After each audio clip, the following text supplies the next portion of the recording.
नमस्कार साथियों, मैं हूं आपका होस्ट कुलदीप सिंह पुनिया। साथियों, हम हरियाणा के जितने भी हलके सभी हलकों का विश्लेषण कर रहे हैं। आज हम एक ऐसे हलके का विश्लेषण करने जा रहे हैं जो हलका हरियाणा की राजनीति में विशेष स्थान रखता है। विशेष मैं क्यों कह रहा हूं, क्योंकि यहां से कांग्रेस पार्टी को जीते हुए बहुत लंबा चौड़ा अरसा हो गया है। लगभग 50 साल हो गए हैं यहां से कांग्रेस पार्टी नहीं जीत पाई है। और काफी सारे हमने यूट्यूब पे वीडियो देखे हैं और काफी सारी चर्चाएं सुनी हैं। काफी लोग तो यह कहते हैं कि यहां से कांग्रेस पार्टी कभी जीतती ही नहीं। लेकिन साथियों, हम जो बात करते हैं वह आंकड़ों और तथ्यों के साथ करते हैं और यह सारी जानकारी हमारे साथ शेयर करेंगे वरिष्ठ पत्रकार और राजनीतिक विश्लेषक इंद्रपाल चार जी। इंद्रपाल जी, आपका स्वागत है। धन्यवाद कुलदीप भाई। इंद्रपाल जी, नारनौंद हलका के बारे में काफी लोग यह मानते हैं कि यहां से कांग्रेस पार्टी कभी जीतती ही नहीं, लेकिन आपके पास जो आंकड़े और तथ्य वो क्या बोलते हैं? कुलदीप भाई, कुछ वीडियो ये मैंने भी सुनी है यूट्यूब पर जी, जहां पर बहुत से लोगों ने और यूट्यूबर ने भी ये कहा कि नारनौंद विधानसभा क्षेत्र से, जैसा आपने कहा, कहते हैं कि कांग्रेस पार्टी कभी नहीं जीती, लेकिन ये 100% गलत है जी। आप अगर आंकड़ों पे जाओगे तो जो 1952 का पहला चुनाव था तो नारनौंद विधानसभा क्षेत्र से कांग्रेस पार्टी ने जीत की शुरुआत ही 1952 में कांग्रेस पार्टी यानी कि की थी। पहला ही चुनाव कांग्रेस पार्टी ने 1952 में कांग्रेस ने जीत लिया था नारनौंद हलके से। और यहाँ से जीत दर्ज करी थी स्वरूप सिंह खांडा ने जी। और उन्हीं के गांव के थे सूरजमल खांडा। उन्होंने उसको हराया था, जमींदार पार्टी के थे और जीते थे स्वरूप सिंह खांडा कांग्रेस पार्टी के। 1957 की अगर बात करें तो 1957 में ये सीट समाप्त हो गई थी और 1962 में रिजर्व हो गई थी जी। इसमें अमर सिंह धानक ने आजाद प्रत्याशी के तौर पर जीत दर्ज करी थी और एक बड़ा नाम था उसमें दलबीर सिंह प्रभुवाड़ा, जो कि कुमारी शैलजा के पिताजी हैं, उनको हराया था। और शायद दलबीर सिंह का भी खंडा से कोई नाता है, नानका पड़ता है शायद उनका वहां से, और वो ननिहाल है उनका खांडा गांव के अंदर। इसके बाद 1952 के बाद कुलदीप भाई 1967 में एक बार फिर कांग्रेस पार्टी ने जीत दर्ज करी जी नारनौंद विधानसभा क्षेत्र से जी। और इसमें पंडित रामेश्वर शास्त्री थे जो उन्होंने जीत दर्ज करी थी। तो ये पंडित रामेश्वर शास्त्री जी ये कौन थे? मतलब इनके बारे में लोग कम जानते हैं इंद्रपाल जी। बिल्कुल बिल्कुल, आपने सही कहा, बहुत कम लोग जानते हैं जी। ये राखी गांव से थे। अच्छा। पंडित रामेश्वर शास्त्री राखी गांव से थे जी। और जो इनके लड़के हैं उन्होंने भी आगे कुछ दिन राजनीति की है, लेकिन बाद में छोड़ दी और शायद हिसार वकालत भी वो करते हैं। अच्छा। तो ये राखी गांव से थे और उन्होंने आजाद प्रत्याशी थे जो जोगिंदर सिंह जोग छान वाले, उनको इन्होंने हराया था। तो 1952 और 1967 में दो बार, तो 52 से 67 तक कांग्रेस जीत दर्ज कर चुकी थी। और जोगिंदर सिंह जोग के बारे में भी काफी लोग ये मान के चलते हैं कि वो बरवाला हल्के से उन्होंने पहला चुनाव 1991 में लड़ा था।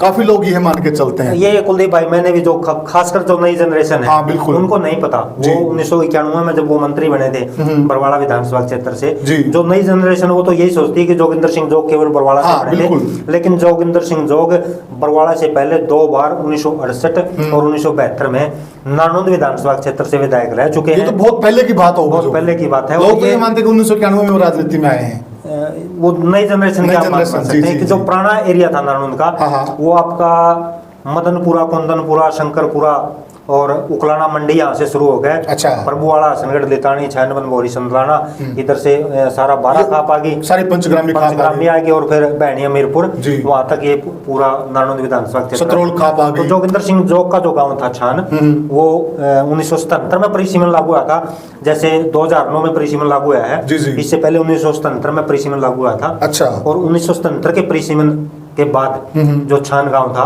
वो बरवाड़ा में आया, उससे पहले नारनौंद में था जी। तो साथियों, एक मिनट में आपको ये कहना चाह रहा हूं, यह जो वीडियो, यह आंकड़े जो हम लेके आए हैं, इनके पीछे हमारी काफी मेहनत लगती है। आपसे हमारे हाथ जोड़ के विनती है, वीडियो को ज्यादा से ज्यादा शेयर कीजिएगा, चैनल को सब्सक्राइब कीजिएगा और आपका प्यार हमारे लिए बड़ा अनिवार्य है साथियों। हाँ इंद्रपाल जी, आप क्या? 1968 में जोगिंदर सिंह जोग ने स्वतंत्र पार्टी की टिकट पर चुनाव मतलब जीता था जी। और पंडित रामेश्वर शास्त्री हारे थे कांग्रेस की टिकट पर। अच्छा। 1972 में, यानी कि पंडित राम कुमार शास्त्री ने भी, रामेश्वर शास्त्री ने भी, सॉरी, दो चुनाव लड़े।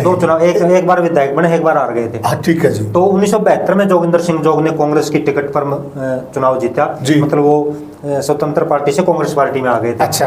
और वीरेंद्र सिंह नानोदिया, जो कि आर्य सभा की टिकट पर चुनाव लड़ रहे थे, उसको उन्होंने हराया था। अच्छा। तो 1972 का वही चुनाव है जब लास्ट बार नारनौंद विधानसभा क्षेत्र ने कांग्रेस पार्टी जीती थी जो, और यह रिकॉर्ड भी जोगिंदर जोग के नाम है, जोगिंदर सिंह जोग के नाम है जी, जिसको लोग यह मान के चलते हैं कि वह बरवाला की राजनीति करते थे। नहीं, बरवाला से पहले वह नारनौंद की राजनीति करते थे। ठीक है इंद्रपाल जी। और इसके बाद कुलदीप भाई 1977 से लेके 2000 तक लगातार कांग्रेस दूसरे स्थान पर रही, दूसरे स्थान पर रही जी। 2005 में तीसरे स्थान पर रही, 2014 और 2019 में भी तीसरे स्थान पर रही। अच्छा, ये कांग्रेस आप मान सकते हैं। अगर वीरेंद्र सिंह नानोदिया की बात करें तो इन्होंने जीत का चौका लगाया है 1977, 1982, 1987 और 1991। और ये जो चौधरी देवीलाल परिवार की पार्टियां होती थी, जनता पार्टी, लोक दल और जनता दल, इन पर इन्होंने जीत दर्ज करी थी। और जो खंडा के प्रत्याशी थे 3 बार स्वरूप सिंह खंडा को इनके सामने हारे थे 1977, 1982 और 87 में। और 1991 में जसवंत सिंह खंडा इनके मुकाबले में हारे थे। 1996 में जसवंत सिंह खंडा ने अविपा ज्वाइन कर ली थी और अविपा के टिकट पर वो जीते थे जी। और वहां पर एक यहाँ 1996 की अगर बात करें, खेल होता बहुत रोचक बात यहाँ पर आ जाती है।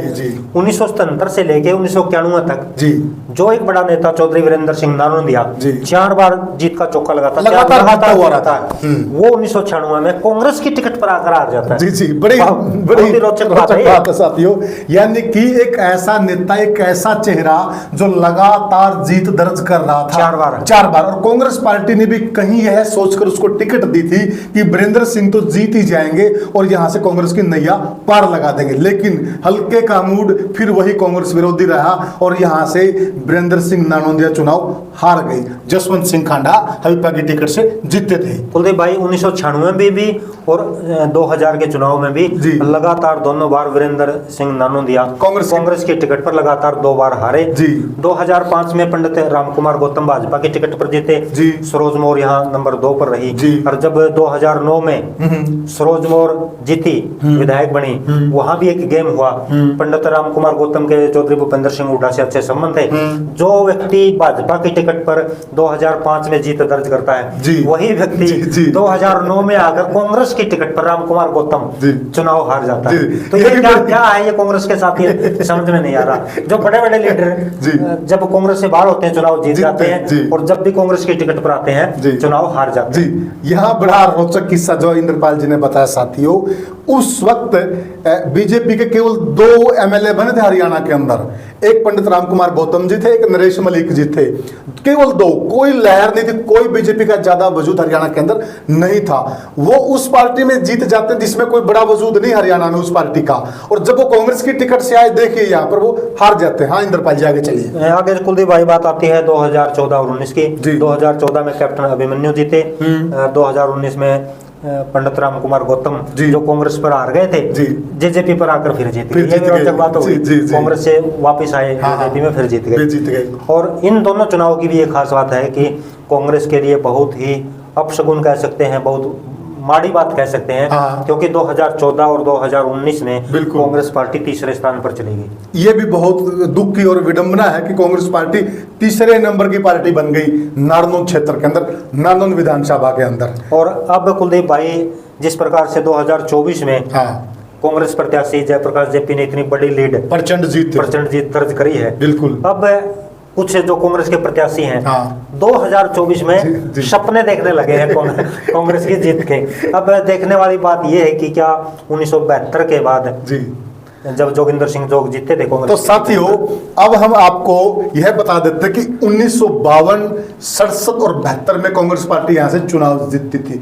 72 के बाद आज तक 50 साल हो गए हैं। क्या इस बार कांग्रेस अपने रिकॉर्ड को बदल पाएगी? क्या यहां से कोई ऐसा नेता है आपकी नजर में जो आप मानते हैं कि इस हल्के से कांग्रेस की नैया को पार लगा दे? हुए हमें कमेंट सेक्शन में जरूर बताइएगा। और आप क्या सोचते हैं हमारी चर्चा के बारे में, वह भी हमें जरूर बताइएगा। वीडियो को ज्यादा से ज्यादा शेयर कीजिएगा। आपका प्यार साथी हमें मिलना चाहिए। आपका प्यार हमारे लिए बहुमूल्य साथियों। राम राम।